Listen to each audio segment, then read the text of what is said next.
లెడిక్ cells produce చేసే androgens ఏంటంటే ఇవి యాక్సెసరీ సెక్షువల్ ఆర్గన్స్ కూడా మెచ్యూర్ అవ్వడానికి బాగా ఫంక్షన్ చేయడానికి యూజ్ అవుతాయి అనమాట. యాక్సెసరీ సెక్షువల్ ఆర్గన్స్ అంటే ఏంటి? Epididymis, vas deferens, seminal vesicles, prostate gland ఇవన్నీ అనమాట. And these hormones stimulate muscular growth. So muscle growth కానీ, తర్వాత ఫేస్ మీద హెయిర్ కానీ, యాక్సిలాలో హెయిర్ కానీ, సో ఇవన్నీ. అండ్ ఆ అగ్రెసివ్నెస్, ఆ కోపం మొత్తం, ఆ లో పిచ్ ఆఫ్ వాయిస్, ఒక కైండ్ ఆఫ్ బేస్ వాయిస్ ఉంటుంది కదా మేల్స్ అందరికీ, ఆ వాయిస్ రావడానికి వీటన్నిటికీ ఈ ఆండ్రోజెన్స్ అనేవి ఇంపార్టెంట్ రోల్ ప్లే చేస్తాయి.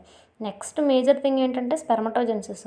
ఈ స్పెర్మటోజోవా అనేది ఫామ్ అవడానికి ఆండ్రోజెన్స్ కావాలి. Next thing, androgens act on central nervous system. డైరెక్ట్గా సెంట్రల్ నర్వస్ సిస్టమ్ బ్రెయిన్ మీద యాక్ట్ చేసి మేల్ సెక్షువల్ బిహేవియర్ని కూడా ఇది ఇండ్యూస్ చేస్తుంది అనమాట. దీన్ని లిబిడో అంటాం. And these hormones produce anabolic effects. Anabolic అన్న పదం ఎక్కడొచ్చినా అది సింథసిస్ అని, ఏదో ఫామ్ అవుతుంది